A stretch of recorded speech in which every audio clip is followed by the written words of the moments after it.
Hello and welcome to the Hockey Gambling Podcast. I am your host, Ryan Gilbert. Joining me is my co-host, Joel Meyer, and my co-guest, Catfish Dilly.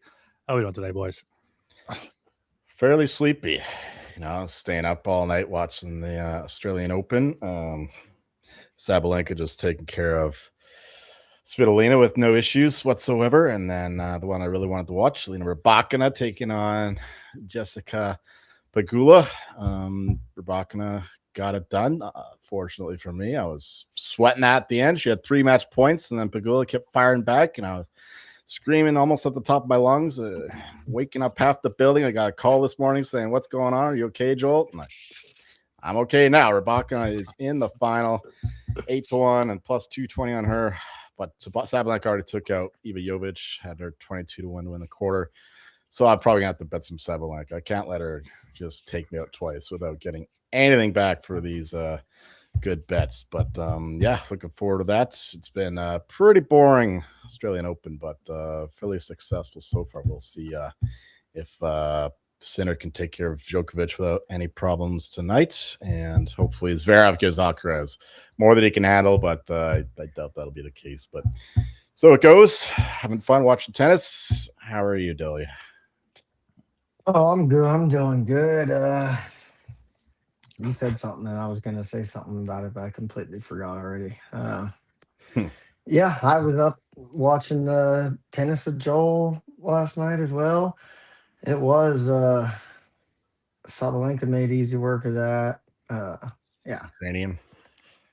yep. And I think Sabalenka's going to roll through, but I know you hope otherwise. But I think Sabalenka looks good. I do think I don't think Novak's going to be a problem for Center at all. He was like he even said to Massetti at the end of the match that he should have won that match. No Yeah. kidding.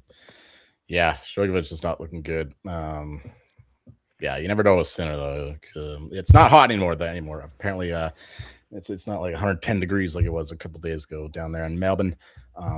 So that's good for us because he has the constitution of a 3-year-old a lot of the time. But if he's healthy, he should wax Joker tonight. Yeah, Carlos looks freaking insane, man. When you watch him, just that match with who did he play after the Coco match that night? Was it the last one? Yeah, it was right before. Yeah, it was his last match. He beats ADM. Yeah, Dimenauer. Yeah. Oh my gosh, and Dimenauer played good, man. The Aussie playing at home.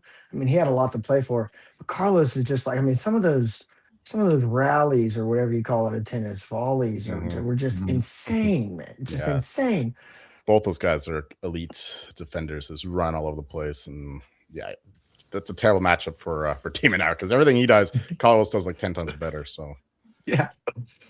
That's been chalky so far, pretty much, right? I'm seeing 1, 2, 3, 4 in the men's side. Exactly. That's why it's been kind of boring. Yeah, women's side had a few upsets, but Sabalenka is still. Yeah, Sabalenka last night straight sets. That was easy. Easy there. It's a 6-2, 6-3. So that's what I was on for my my DraftKings boost. Today, we have one game Friday. Maybe we'll touch on that. But 15 games. I'm going to run through, do some of my typical player prop stuff. Maybe we'll do a DraftKings daily fantasy lineup. Not sure if that's something we're going to actually do or just throw out players that we like. I'm going to talk some futures. If you guys in the chat have any questions you want us to answer, let us know. We'll happily go off off topic, on topic, whatever you got. We got a good comment from our boy Frank the Tank on last night's episode. Said, "You're not lying, Ryan. It is fucking cold up here right now in Northeast Jersey." Another great episode as always. I enjoy the banter / non-hockey talk. You guys are comical. Good chemistry. So we'll keep it coming here. Not too much structure for this episode. Of course, Frank the Tank is from Jersey. Of course he is. Come on. If you're named Frank from Jersey, you're Frank the Tank. You're Frank the Tank. Yeah. So join us in the on YouTube Hockey Gambling Podcast. If you like us, you can do those super chats. You can do all that good stuff. If you want to get there, the Discord, sg.pn/Discord, and on Twitter at HockeySGPN. I did want to bring up the news from last night. Panarin, we touched on it a little bit live and took some Islanders last night. They won. Their line moved tonight as well with Panarin out. But the news out of San Jose that the Sharks could be interested in trading for Artemi Panarin. It does look like Panarin's going to get moved sooner rather than later with him being held out of games. Well, if I thought that the Kiefer Sherwood trade was done by Mike Kerr, then I absolutely think that this potential Panarin trade would be dumb as well. I mean, who do the Sharks think they are? They're ready to contend right away. Panarin is not a spring chicken. He's what, 33, 34 now? This guy is a luxury piece now on a contender. He's past his prime, and he's going to require a lot of assets to move out of New York. And the Sharks clearly have a lot of assets, but they got to sit on them for a little bit. Let those guys mature for another couple of years before they start taking these swings. So that makes no sense to me, except that it goes along with the Sherwood deal. I mean, if you're going this path, you might as well go all in. But yeah, that's not what I would do if I were the GM of the San Jose Sharks. But yeah, that's just no good for me from San Jose's perspective. I guess like if they think Celebrini is the guy now, they can just go off and just buy and just run alongside him. But like getting Panarin, I think they're looking for an extension in the 50 million range, which I would assume be for 6 or 7 years. He's pretty far up there in the age though. But I do wonder what they would have to give up. Elliot Friedman reported today on the Fan Hockey Show. Panarin's first choice is Florida. Because why wouldn't it be? Why wouldn't you want to go to Florida? I don't know if it's possible. Thinks teams still in the mix are the Sharks, Kings, and Detroit. I mean, that would be a very Kings move. It would be a very Yzerman move as well to reunite him with Patrick Kane there in Detroit.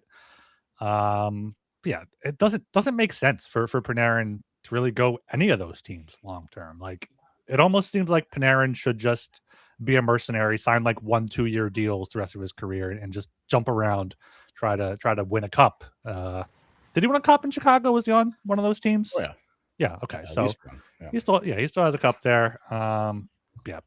If San Jose does go for Panarin, that only helps the Celebrini case for Hart because then they're probably going to make the playoffs, and Celebrini will be the best player on a very surprising Sharks team.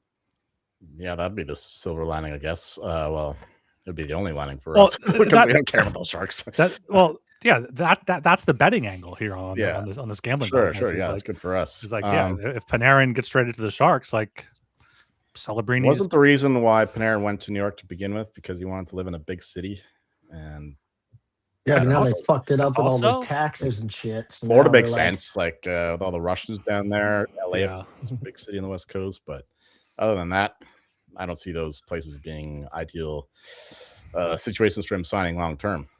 No, like there's nowhere that's ideal for him to sign long term. Like unless he takes a decent deal. I don't know what he's worth at this point. What are his numbers this year? Because like he has been putting up decent numbers. 57 points in 52 games. He's 34 years old. Going to be 35 in October. Like he's still a point per game player. Like he's still a really good player. It's just he's getting up there in age, and you wonder how long he can keep it going for. But for this year, it definitely helps whoever trades for him in the short term. I just don't think it makes any of those teams a cup contender in the next few years, even. Yeah, I mean, the Kings, if they get a new coach and Brad Clark continues to develop like he does and make another deal, like they're in the mix for everyone. So clearly they want to maximize this window, I guess, the remaining lifespan of Drew Doughty in particular. But yeah, other than that, I mean, Carolina will make a lot of sense hockey-wise, but I don't think that he'd want to re-sign there. Detroit, I guess. I mean, they're further along than San Jose at least, and it makes sense there with the Patrick Kane thing, and it seems like an Yzerman thing to do because he always believes this team is contending these days. Yeah, other than Carolina and LA, I don't really see a great hockey fit. I could see Tampa Bay. I remember Friedman throwing that out there just as like an idea earlier this year. But like they already have negative cap space. They'd have to move out somebody, and they'd probably have to move out Oliver Borkstrand, who has a modified no trade clause. But like they can't sign him long term. They got Point, they got Gensel, they got Hagel, they got Cirelli, they got all these guys locked up long term. So like if Panarin is only going to waive for a long term deal, like that might change things, but I wonder if a team like Florida or Tampa or Carolina, I guess, wants him for like 1 year, if he'll go that route. But it's interesting to say. At least we have some sort of trade excitement here ahead of the Olympics. Absolutely. Any thoughts, Dilly? Panarin? No, not really at all on that. We'll see where he lands. I read old news, Joel. You read old news? I operate on Beijing time, so this trade's probably already happened in reality. Okay, you're from the future. All right, so yeah, that would affect the Hart Trophy market. McKinnon's still the favorite though, -220. I think he's still the rightful favorite, getting down to a bettable price again. I feel like McKinnon. I do feel like McKinnon is going to win it, unless I think even if the Sharks make the playoffs, it's not a slam dunk for Celebrini. But we will see the awards watch hopefully next week. And the Norris Trophy is getting interesting as well. We talked about Lane Hudson last week. He's still at 45-1. You got Quinn Hughes now at 40-1, which Joel is now a fan of. He now has some stock in Quinn Hughes. And Zach Werenski, after a big game against the Flyers, now a league lead in points for defensemen. He's down to around 2-1 for the Norris Trophy. So talk us through your Quinn Hughes, Joel. Yeah, well, a couple weeks ago, I was pretty certain that Makar is just done, but he's continued to not produce anything close to what he was producing earlier in the season. And I think a large part of that has to do with the Taves injury. Now Makar has to do more of the defensive work. So I think that he'll get better for the last third of the season when Taves gets back and he can be more of that pseudo forward, as Archer would say. Yeah, for the moment, though, you look at other options or longer odds. I know you settle on Lane Hudson. Archer settled on Werenski a while ago, which is looking pretty good now, but I certainly wouldn't bet that at the moment, considering Blue Jackets are still the same price to make the playoffs as he is to win the Norris. And I don't think that they are making the playoffs. I think it's even longer than the odds suggest, but still a decent bet there at 10 or 12 or whatever odds he got. So yeah, if he's not making the playoffs, it'd be highly, highly unlikely for him to win the Norris. Werenski, that is. But yeah, Quinn Hughes is the number guy. Like when you talk about the best defenseman in the league, it's always Makar, Quinn Hughes. Most people say Makar. A few people still say Hughes, but it's always like those two and then a gap, everyone else. So if he's 40-1 and if he keeps trending upwards like he has ever since going to Minnesota, the voters be like, okay, had a tough start in Vancouver, but look at the shit show going on there. And look how great he's been since moving to a real team, a serious team, an NHL team. Maybe you'll start getting some love. It's 40-1, whatever. I'll take that shot. And yeah, I still hope that Makar wins ultimately, but it's good having that in pocket at least, because I do think that he's the third most likely to win the award after Makar and Werenski. So that's logic there. I know he doesn't kill penalties, he doesn't score goals, but he's on the ice for half the game, as I keep saying, and you just watch him control the puck. He's a delight to watch. The only problem is nobody watches Wild games, so they got that going against them. But yeah, I still think that's a decent look there at 40-1. Yeah, since being traded to Minnesota, he has how many points here? He has 26 points in 22 games. Bouchard, Lane Hudson both have 27 in that span. Werenski, 24 points in just 16 games there. Darren Radish, 21 points in 19 games. So, yeah, Makar only 18 points in those past 19 games. So he is and a -2 for Makar. So he is definitely a vulnerable favorite right now. And I think Quinn Hughes, he's going to be the number one guy for Team USA. He's going to play half an hour per game. Like, if Team USA somehow wins a medal with Quinn Hughes doing a lot of it, we can talk about that, the human factor of the voters. Like, that's going to definitely be huge in some of the voters' minds. Somehow wins a medal. I wish I had your lack of faith in the American team. So somehow makes the gold medal game. It's just, I haven't actually looked at what the projected lineup is, but I just know the roster construction isn't great. Certainly inferior to Canada's, but yeah, they're clearly the second best team. So I think that they have the easiest group by far. I was looking at that today, and they got Germany and Latvia in their group. That's about it. Canada's the Czechs, I think, and Switzerland and Finland has Sweden in their group. So USA should win their group with ease, and hopefully we get a gold medal match between them, because I don't want to see that shit in the semifinals or anything like that. Got to be the gold medal game.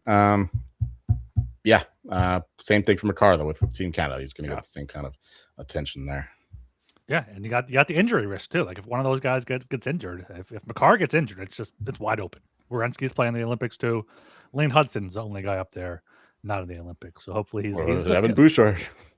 Evan Bouchard. Evan Bouchard's not even worth mentioning. Like his points are getting up there, but like others disagree. His odds fell to like 33-1. I saw. I'm seeing 50-1. Yeah, 30-1 at DraftKings in the score though. That is wild.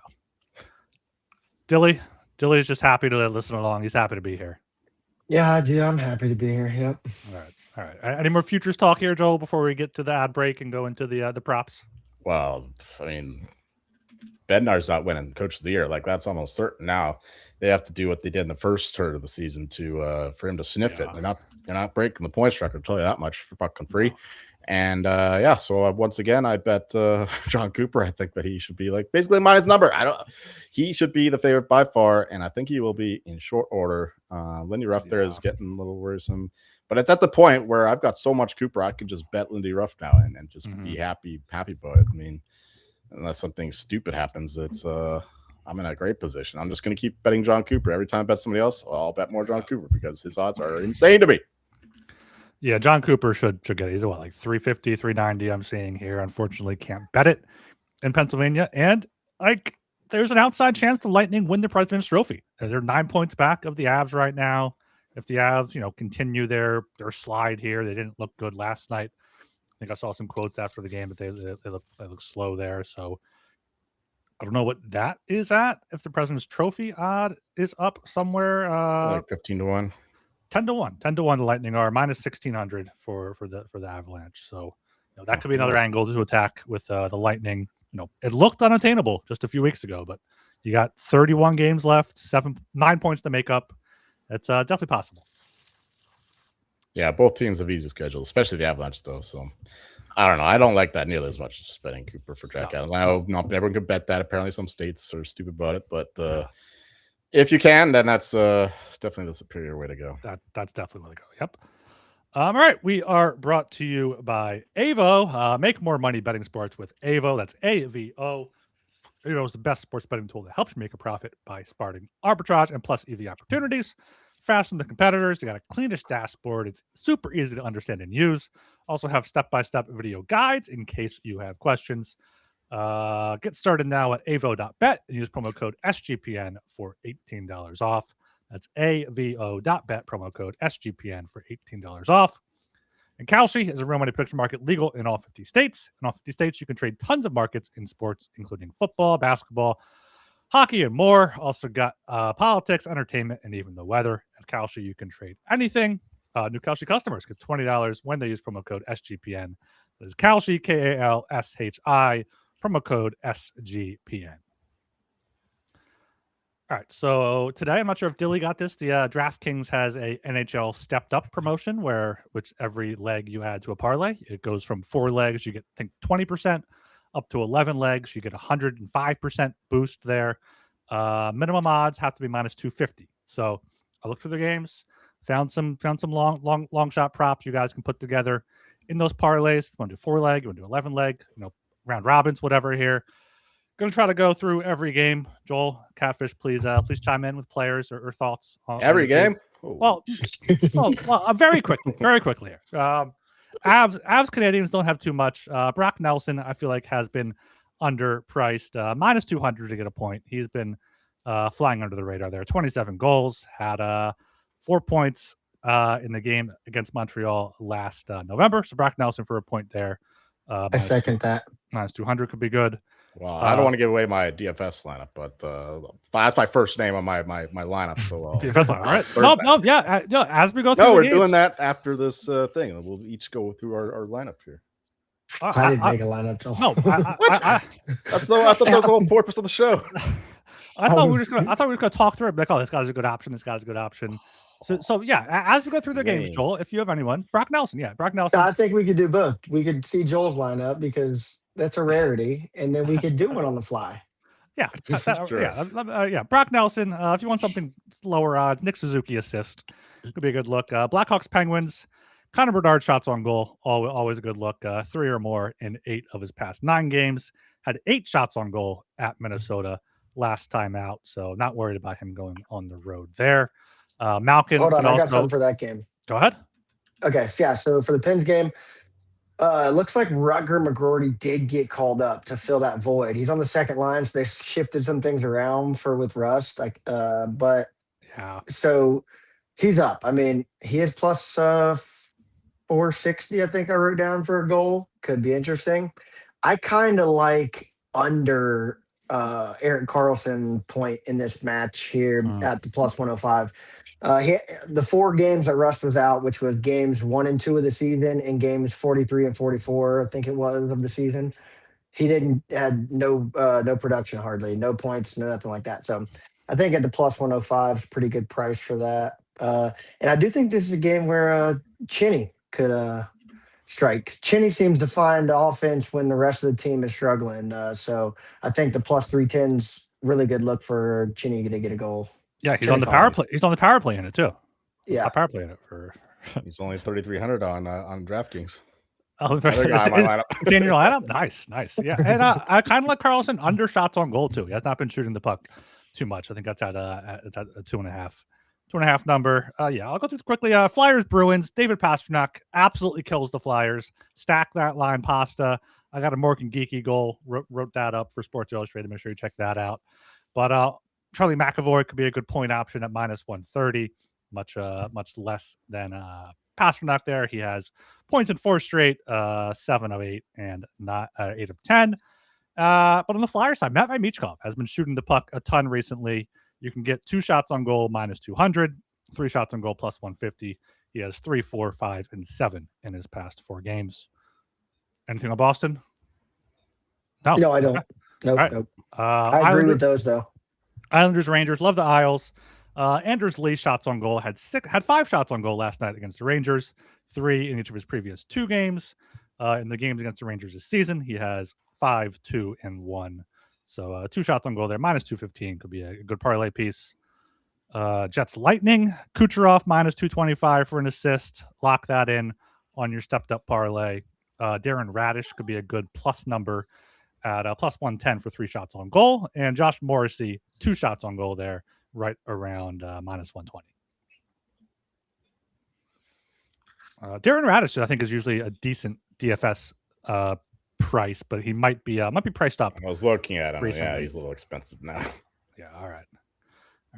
Going down here, Kings Sabres. Tage Thompson point is minus 240 at DraftKings. That should be another good parlay piece there. Has points in 2/3 of his games this season, 4 straight.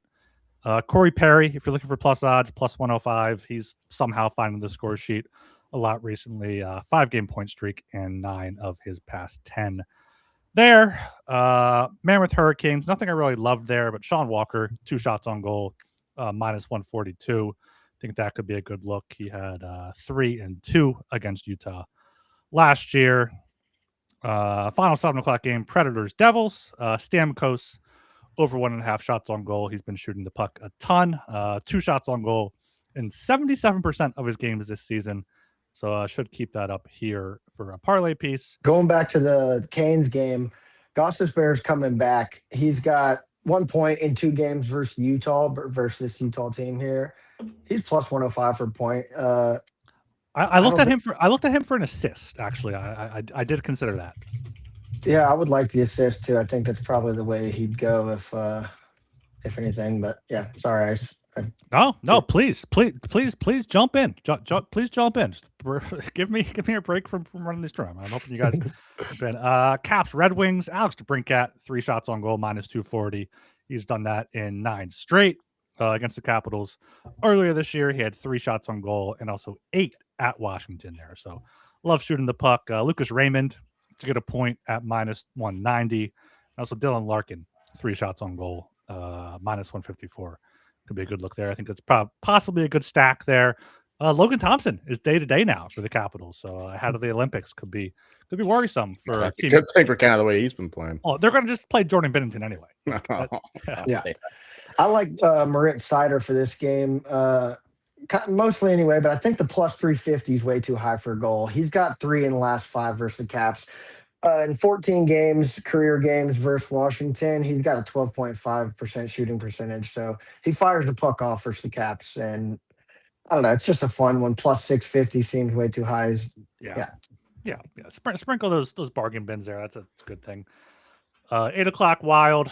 Quinn Hughes assist minus 205. He should be able to do that. Flames are not good on the road. He has an assist in 6 straight games, including 2 multiple assist games.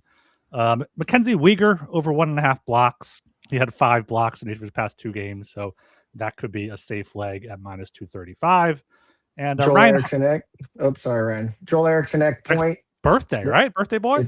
Yep, it's the birthday boy. He does have 10 points in 23 games, career games versus Calgary. So put that with the Wild. I got a plus 112. So Ryan Hartman, 2 shots. He's had that in 9 of his past 10. That's minus 182. Like, a lot of these are juicy. A lot of these I would not play straight up, but I figured since there's that stepped up boost, I'd throw out a lot of juicy plays here for you guys. Panthers Blues, another block shots. Colton Parayko over 1.5. 3-4-3, 2-1, 3-4, 3-4 in his past 9 games. So over 2.5 is plus money if you want to take that as well. And then Sam Bennett over 2.5 shots on goal. He's had that in 6 straight at minus 135. That is one I would consider playing on its own. It seems to be a low enough price. You mentioned Matthew Tkachuk. I didn't know. Oh, Matthew Tkachuk's narrative game. Awesome. Yeah. He's in my lineup. All right. Great. Sharks Oilers. Celebrini over 3.5 shots on goal, minus 120. I like that quite a bit. 2 points, plus 140 for Celebrini. Oilers are not getting a tired team. They've allowed a lot of goals recently. Could see a Celebrini night. And Zach Hyman over 2.5 shots on goal has hit in 10 straight here. 17 of his past 20. He's had 4 or more in 4 straight before last game, if you want to get those plus odds. And McDavid does tend to shoot the puck a lot as at home as well. So hopefully we get a high scoring game there in Edmonton with Celebrini, McDavid going back and forth. Ducks Canucks, Jackson Lacombe assist around even money. It's the Canucks. It's the Ducks. He has an assist in 3 straight, 4 or 5, and 8 of 10. Leafs Kraken, Matty Beniers, point minus 135. Don't love that, but 4-game point streak here. And then Stars Knights, didn't look at too much, but Wyatt Johnston, 2 shots on goal, is minus 125. He's done that in 7 straight games and had 5, 4, and 3 against Vegas last year. Eichel props are always a good look. Mark Stone, I think, has a point in like 90% of his games this year. I guarantee that's higher than minus 250, but could be a good piece for a same game parlay or something. Yeah, Stone and Eichel is a good point stack. They're one of those deadly pairs right there. They get like almost a point each a game when they play together. Like, so that's a good stack. Yeah. All right, now you guys talk so I can try to make a quick DFS lineup. Ooh, excellent. Dilly, how's it going, man? It's going good. I can't wait for this match. I think Alcaraz Zverev will be really good. Familiar with each other, but yeah, dude, I'm going to this concert. This Canadian electronic bands coming to town. I'm gonna go to that and then come right home, watch the tennis. It's gonna work out perfectly timing wise. So that's my evening. Other than that, looking forward to hockey. We got 15 games. There's too many fucking games for me to make a lineup on the fly right now. That's why we prepare. One fucking job. I prepared the props. You guys prepared the. Joel, talk us through your DFS lineup. Right, what you got? We should have explained this more clearly, I guess. I thought that we'd all make a lineup, and then I don't know, we'd have like this hypothetical 3-way battle. All right, we can still do that. Well, Ryan just said there's too many games. No, well, Joel, talk us through yours, and as you're talking, took me 10 minutes to do this. Okay, talk through it. Talk through your options. What do you got? No excuses. So, would you do a classic, Joel? Yeah, I know why you're supposed to like, stack with lines and power plays together. You're supposed to stack to like try to like maximize your. But I went like more head-to-head stuff because I didn't do the stacking. So I got guys from all kinds of different games there. First of all, we mentioned Brock Nelson. He's been flying since being named to the American Olympic team. That meant a lot to him. Clearly, he's been carrying the Avalanche while McKinnon and McCarr been slowing down. Mikael Granlund With both the centers out for the Ducks, I think he's on the top line. And you know how I feel about the Canucks these days. Ducks should score 4 or 5 there. Hopefully Granlund gets 1 or 2 himself. I mentioned Matthew Tkachuk, Panther. You know, all the St. Louis ties. Think the Panthers win this one.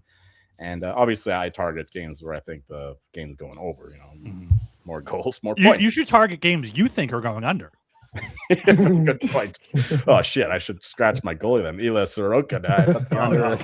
Islanders Rangers game. I thought that's pretty cheap. You know, he's 2,000 lower than the other goalies on this list, and I know Rangers are better offensively. You know, some of the other guys like Vasilevsky's going against the Jets, but he's way more expensive. So Sorokin, I think he'll be dialed in for this one, and he'll get a ton of shots faced with the Islanders' bad defense. So that's my keeper. And then we got 2 Pittsburgh Penguins. So we already mentioned Chinnikov.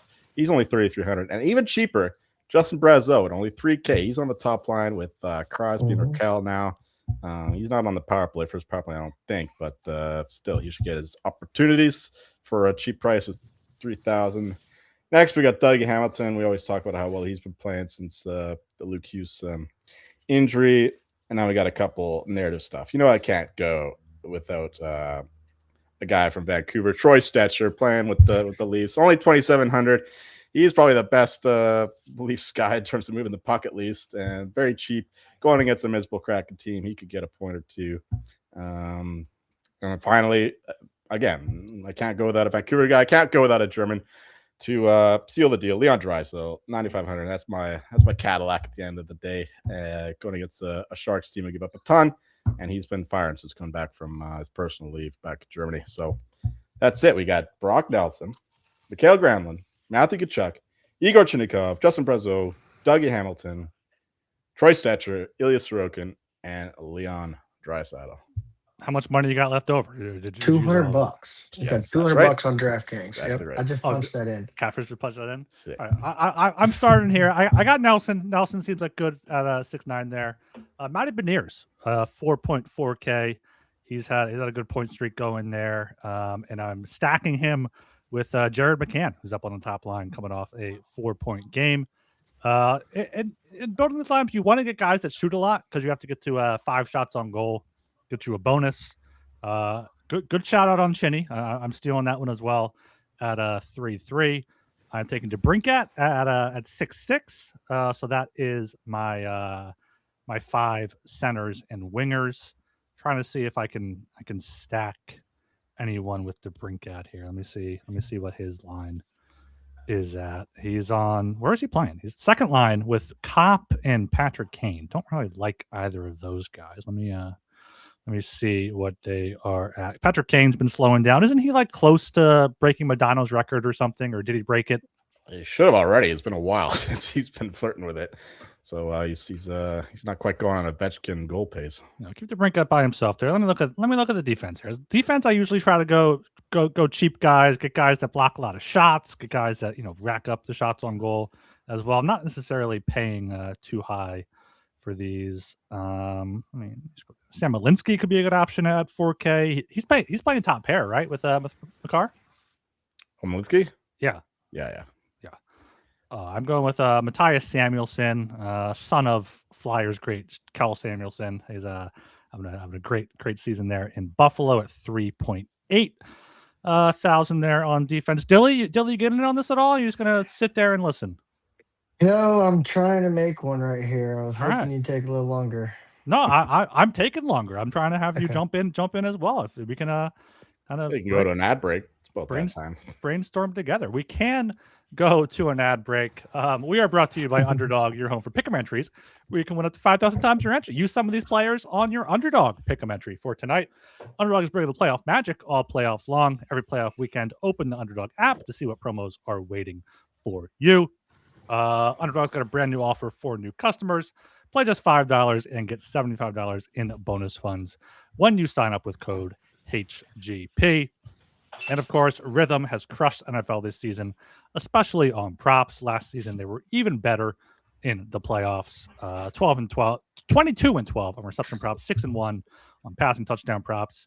It's super easy to sign up, run predictions off the house model, or make your own and play with the sliders. Looking to go premium, make sure you sign up at Rhythm. Use promo code SGPN25 when you download the Rhythm app for 25% off your first month. Download Rhythm and use promo code SGPN25. Yeah, I'm debating not using Nelson in this one. Trying to. I got Pasta in there at 9-3. He just always kills the Flyers. If he's going to be killing the Flyers, need to have some sort of. Need to have him somewhere. I got to have him somewhere. Trying to pick a goalie now. I usually try to go for a low salary goalie that might get a lot of saves. Maybe with a 35 save threshold. There, Sorokin does look like a pretty good option. Vamelka has been playing good as well, and Carolina shoots the puck a lot. I'm gonna go with Vamelka because he could get a sneaky win. Could get a 35 save bonus. Should get a lot of saves. Let me look for another cheap defenseman here. I don't know, Forsling maybe. No. Hampus Lindholm, Timmy Drysdale, Drew Doughty, Bo Byram. Good stuff. No. Good stuff. Already, this is a great pot. You guys can talk. You guys can say stuff. Go ahead. Daly, how are you doing now? I'm doing a lot better than I was a few minutes ago. All right. I'm excited for tonight's games, man. We've got some good ones on here tonight. We've got some great closing line value on a lot of these bets we made. And even though Archer didn't appreciate, plus 190, plus 150. Yeah, even though Arch hated me betting the Kings, I got closing line value on the Kings. So that might not mean anything though. No, yeah, it's actually a bit worrisome, especially like with the Islanders, how I got like a minus 110 yesterday. And it's like anytime DraftKings offered me a positive cash out because they immediately take 10% off the top, it worries me. That means I've got too much closing line value and they always lose. Yeah, because they love to they love to fuck you with the fucking cash out. They love that. I swore they never used to shave that little 10% off. Like some books don't, but some books do. Yeah. All right, I'm almost done here. I got one more player left. Let me see if I can find another center here. It's been a long time since I've made fantasy. I'll do him. I usually do it. If I do it, I do a smaller slate or I do a showdown. It's just so much easier to find a lineup for that. Yeah, same. I haven't used it in years, and today I go to log in my account, and turns out it's locked for some stupid reason. There's somebody trying to hack it or something. Because and I looked it up. You can still do it in British Columbia DFS anyway, so that wasn't the issue. But I emailed them. We'll see if they email back, and we'll get back to business. Bet NHL DFS. All right, here's let me get a better center than fucking Christian Dvorak though. Christian Dvorak blows. All right, I got Brock Nelson as my first center. Alex Wenberg, second center in San Jose. Flying under the radar. Two C's there under the Hart Trophy candidates. You got Chinny at 3-3, DeBrincat at 6-6 there. Pasta 9-3. He's probably a bit too much. Malinsky at 4K, Samuelson 3.8, Vamelka 7.2, and then Matty Beniers at 4.4. I guess I'll have to enter that lineup somewhere, but that is probably not what I would do if I had actually prepared for this. I did put a showdown lineup together though for the Sharks Edmonton game tonight. My captain is Zach Hyman. I also have Leon Draisaitl from the Oilers. Then I got the Sharks top line. I have Celebrini, I have Will Smith, and I have Colin Graff. And then I have Vincent Desharnais. He's playing third pair, but he gets some block shots. He gets some shots on goal here or there, and he's only 2,000. So that's my my 6-man showdown lineup for the Sharks and the Oilers. Love it. Dilly, is yours ready yet? It is almost ready. I can run you through who I have so far here. Who you got? So for my first center, I have Jack Drury and Mikachu here. And then I have Martin Nikas for my first winger. I threw Rutger McGroarty in there just because why not? Who cares? I have Jacob Trouba as a defenseman, and I put Shane Gostisbehere in there as a defenseman. Originally, I had a couple other people in there, and I ran out of money before I even had a goalie or a utility. So I had to cut some guys out. You gotta find the cheap guys. You gotta find the cheap guys. Yep. I had to sell my bread, man, and I need to find some more. I just made a quick change. I changed Wenberg and Pasta to Joel Eriksson and Matt Boldy to get a stack there in the Minnesota game. Thinking my account back, I might come back in the Discord there, and we can have some regular showdowns, whatever, on these slates. So 8 or 10 people in there. We first prize, second prize kind of thing. That'd be fun. I remember doing that college football back in the day. Yeah, I think DraftKings takes a cut off the top, but we want to do the math ourselves.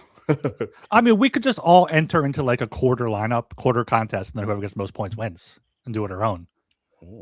Or like you can do a dime contest for some of these. So we'll work with it. Also, we are not giving out full lineups here. These are players you should consider. It is illegal to give out full lineup advice because if multiple people use the same lineup, they can come back and say, "Okay, you made this lineup together." No, that's happened before. Where like 10 different people had the same lineup in like a millionaire contest, and like they were like, "Oh, this turned out to be like this group of people who followed this one person." So we're just giving out player advice here, not full lineups. Giving out our lineups, we're just sharing here. This is not anything too serious. Yeah. With that, I would recommend Moritz Seider as a utility player, possibly. I would recommend Darcy Kemper maybe as a goalie. And I would recommend Tom Wilson as possibly the last winger if you needed to add one. All right. We got through 41 minutes here, boys. That was maybe not a good show for the listeners, but hopefully they enjoyed it. Podcasters hate it because all these games would be fucking all the time to listen to. But hopefully we're entertaining enough. We're entertaining enough. We are. We definitely are. Make it worthwhile. We'll be back on Friday. Big 14 game slate on Saturday here, starting nice and early. Bunch of afternoon games, so it should be a good Saturday. Full of hockey. Only one game on Friday that we didn't even touch on at all. Do you guys thought about like no, I don't bet it. So it's Blue Jackets at the Blackhawks. Blackhawks play tonight, so like who knows? Who cares? I guess Blue Jackets. Maybe take the over. Both teams. Yeah, they're not that big. You got the bonus bus. You cannot get in front of the bonus bus. Don't get in front of it. It hurts. I mean, Blue Jackets. Wow, I'm seeing this line open -162 for that game. Already down to -142. Was that a soft opener or a hard opener though? It's definitely soft right now. Oh, okay. All right, yeah. I think Blue Jackets have to be the play. What are the Blackhawks? We got to give the podcast listeners something. What are the Blackhawks on no days rest this season? They are 2-4-1. So the refractory period, sometimes I need that for the Blackhawks. Is it Spencer Knight today? I believe so. So that's Soderblom tomorrow. So that's even more argument in favor of the over. No, it's Soderblom. It is Soderblom. Yeah, Soderblom she loves. Maybe that's why the Blackhawks price came down. That is why the Blackhawks price came down. But it should be Greaves for the Blue Jackets because Elvis beat the Flyers last night. All right, yeah, good stuff here. Be back Friday. Get in the Discord, sg.pn/Discord. Follow us on Twitter at HockeySGPN. Got Smitty here in the chat asking, is Ryan an accountant or a lawyer? I'm whatever you want me to be, baby. Let me know what you want. I'll be it. And Dilly just disappeared.